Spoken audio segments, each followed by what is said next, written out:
and welcome. I'm delighted to welcome you this morning to our annual webinar dedicated to the 2025 new maize crop. My name is Maize New Crop. I'm marketing manager for the snack and breakfast cereals market at Maize Ingredients, and I'm very pleased to be your host for this session. So today, we will explore the current state of the corn market.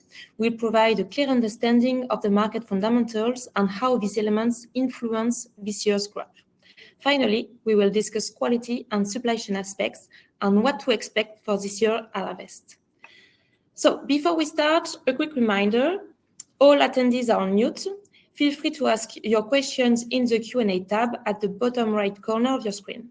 We'll keep them for the end of the webinar and address as many as possible. To present today's topic, I'm pleased to introduce Catherine Barge, Integrated Chain and Purchasing Director at Maize Ingredients.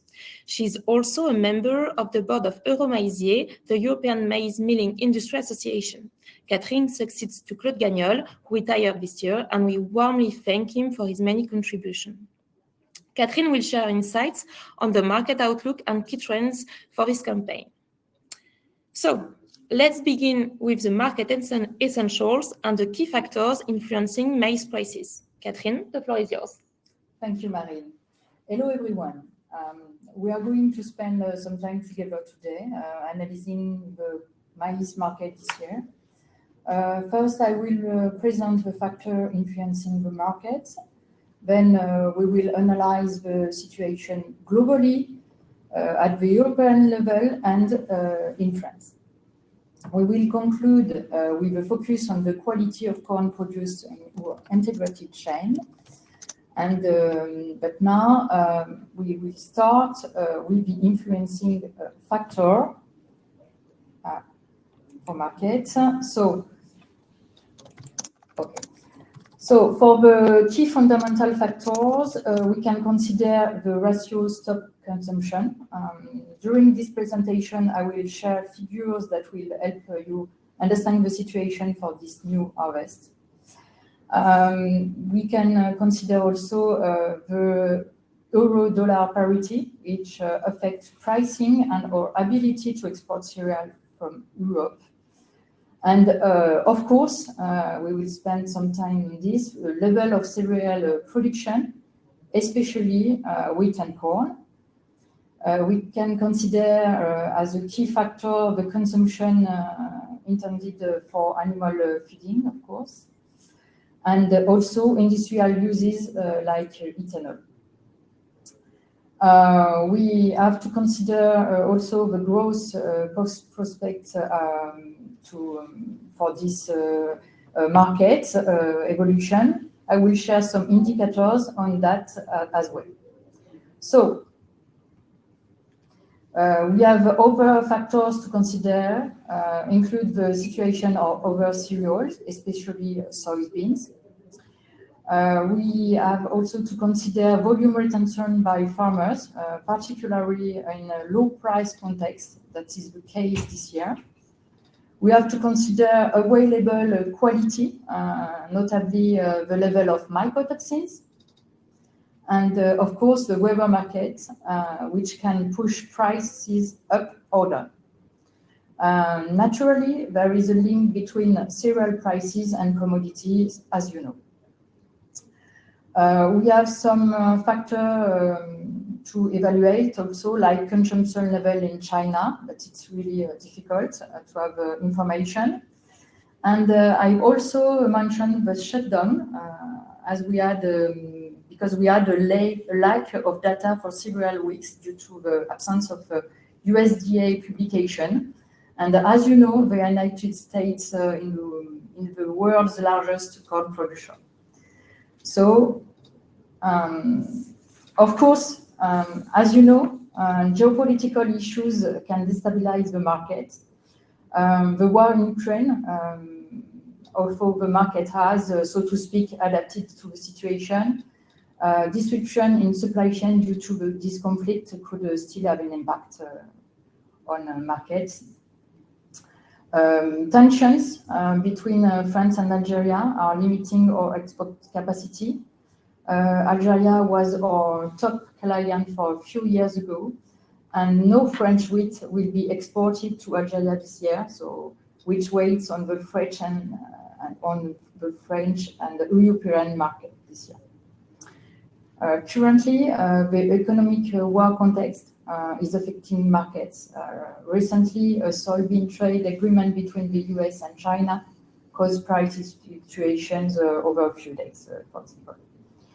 This creates uncertainty around import and export flows due to tariffs and change in this context of economic war.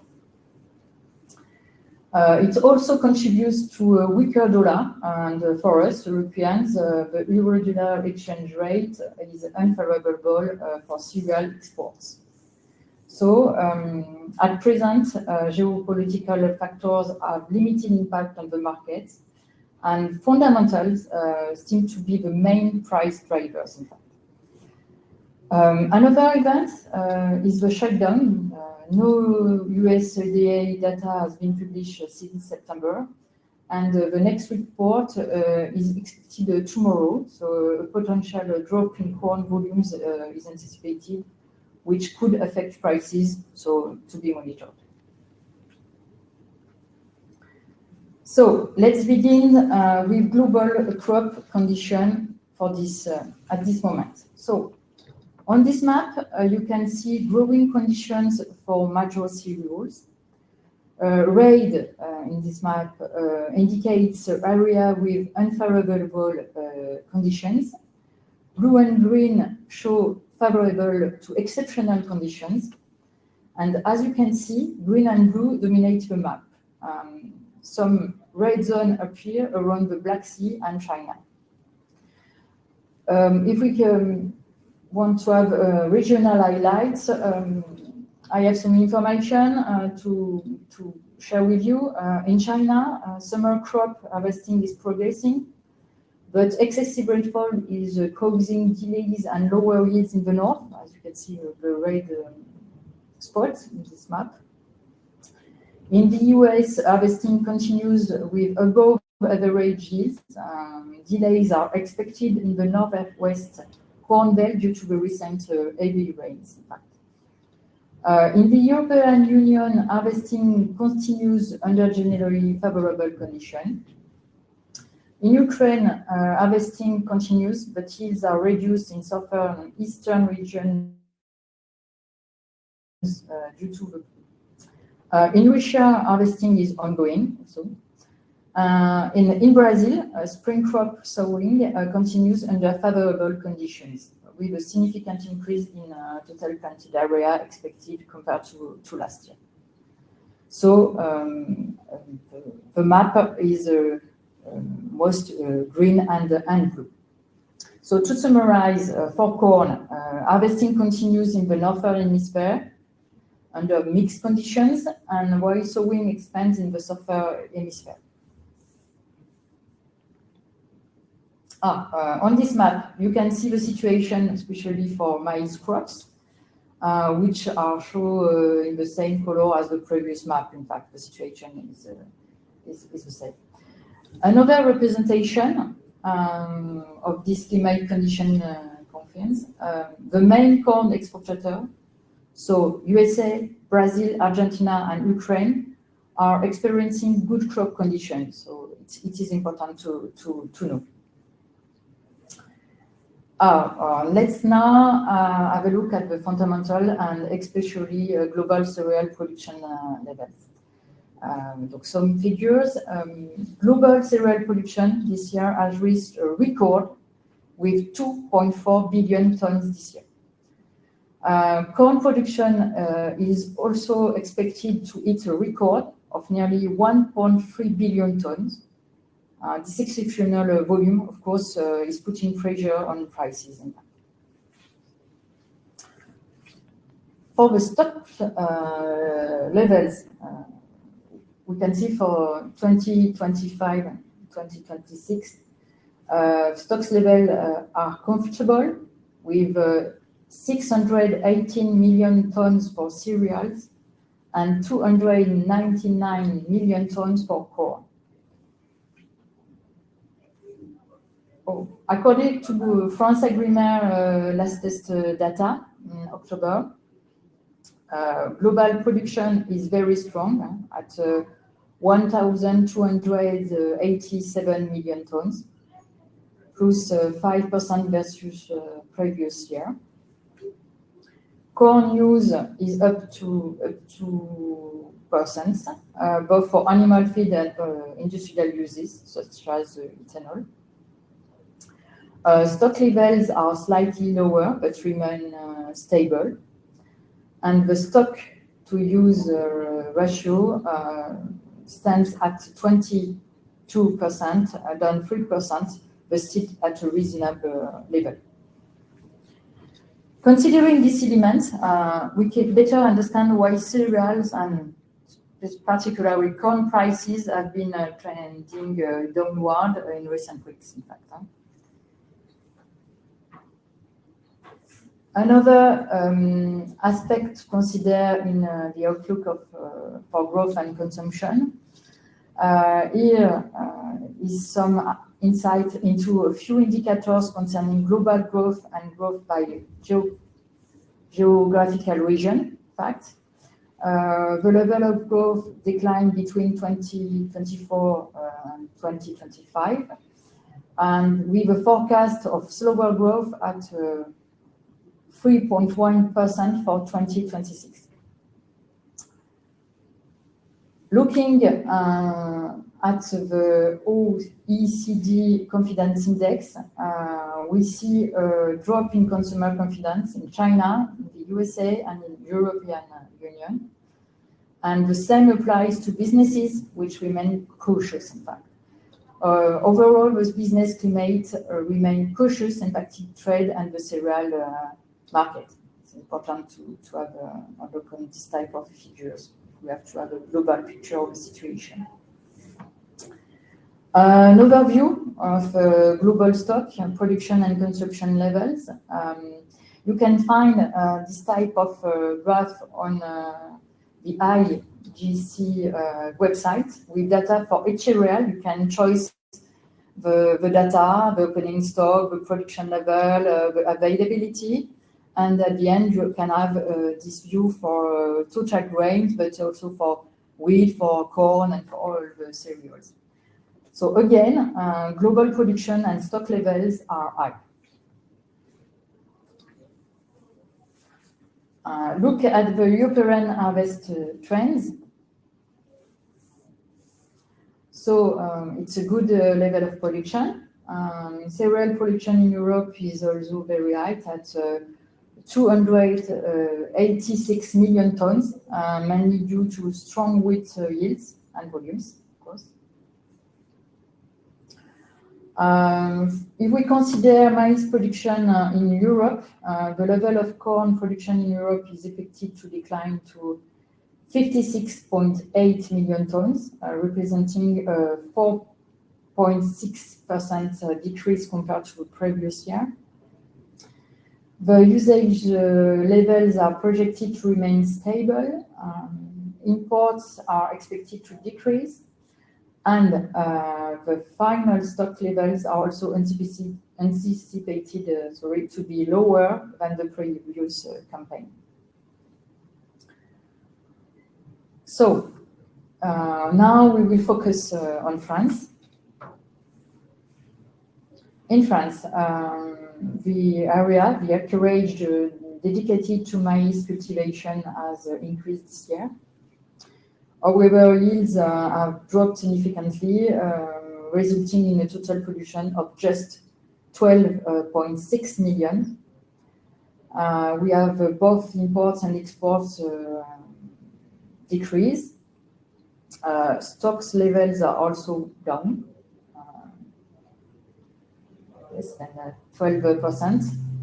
And but despite this low production and stock level in France, prices are mainly influenced by the international concept.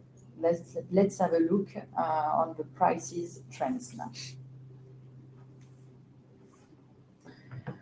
So the price evolution over the past year As you can see, prices are between now 180 euros and 200 euros for several weeks now.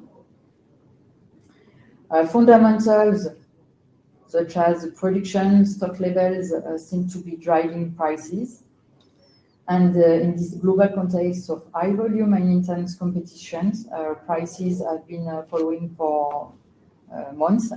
So that's why we have a current price at this level at the moment. The euro-dollar exchange rate also affects prices, weighting 10 to 15 on euro-like prices we can consider. Be careful, at this price level, farmers cannot cover production costs, especially due to high fertilizer prices. So farmers are reluctant to sell, leading to cereal retention. And currently, to buy maize, a market premium of 10 or 15 euros is needed, observed in France, but also in the Netherlands. So to summarize, markets seem to confirm price levels between this less than 200 euros for the coming weeks, unless major global events, of course.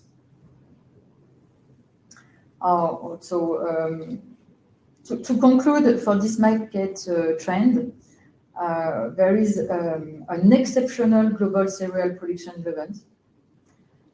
There is a weak demand due to economic uncertainty, as you can see. There is a large US corn harvest. There is, we can consider also a slight decline in European harvest and in a French maize volume. And we know at the moment we need some premium to access to volumes.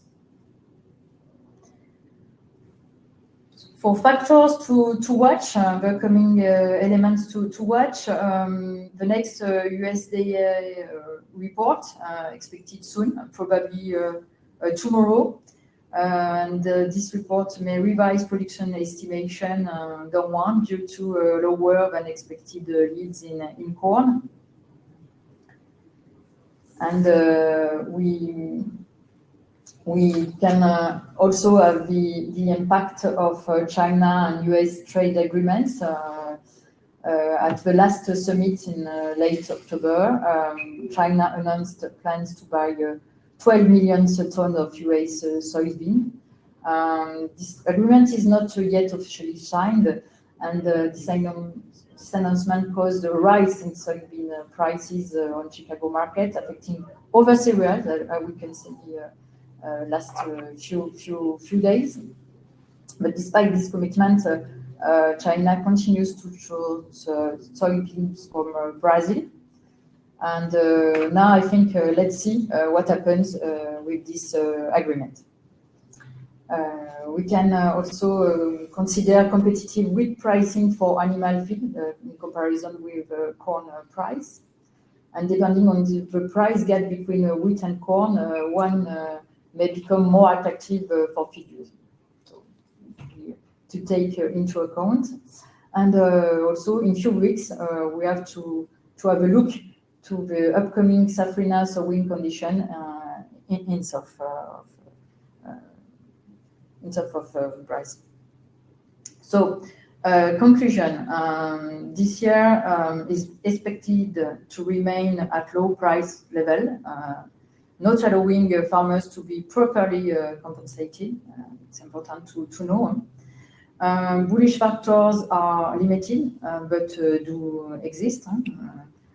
As seen in the past, global context can always trigger sudden changes and change the market. So that's all for the market for corn this new harvest. And now, what about our supply chain at Imagro Ingredients? Many of you already know our integrated chain, and here a brief overview, just to have a global picture. We have 3 main types of corn. We have dun corn, which represents the majority of corn produced in France and Europe. It is very starchy and mainly used in the starch industry. We have plata corn, mainly produced in Argentina.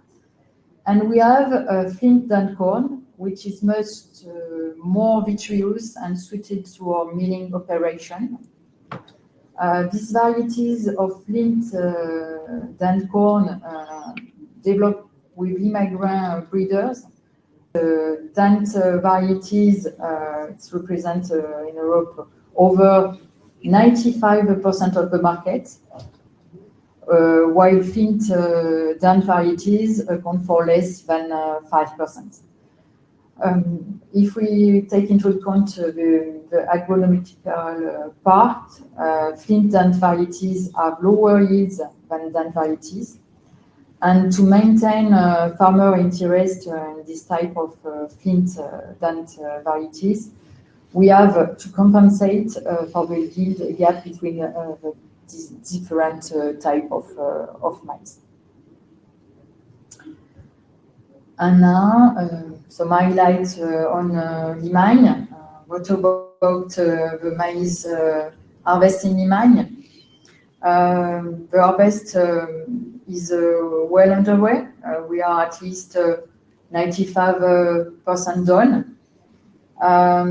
But we have a limited quantity of flint dun corn due to climatic conditions this year. We had severe drought throughout the summer and very high temperature during flowering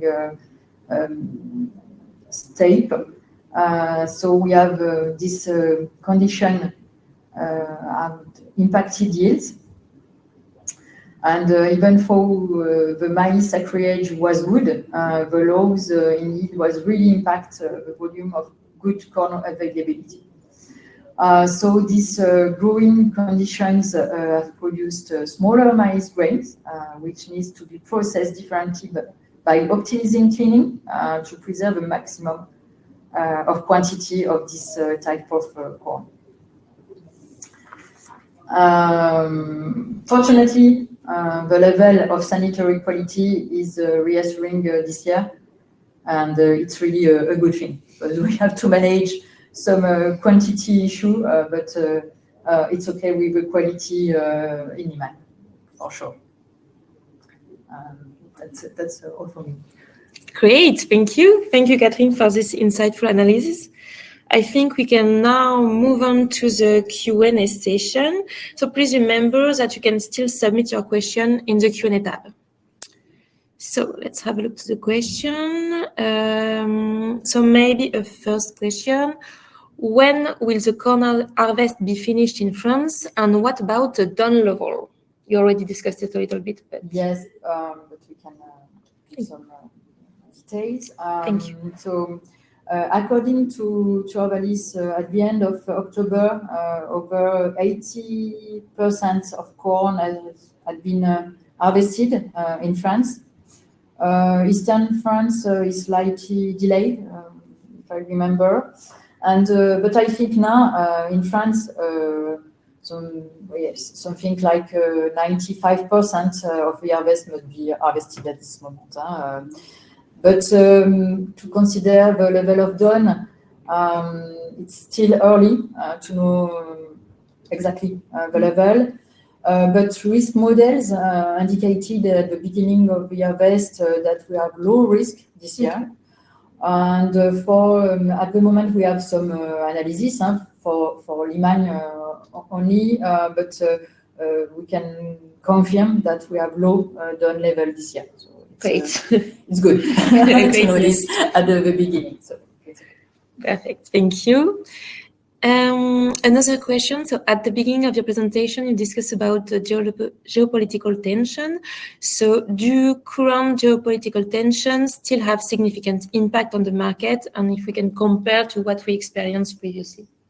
Yes, Marine. Their impact is more limited now. In fact, the market has already integrated these conflicts, and the market has adapted, if I can say, and fundamentals are the main price drivers today.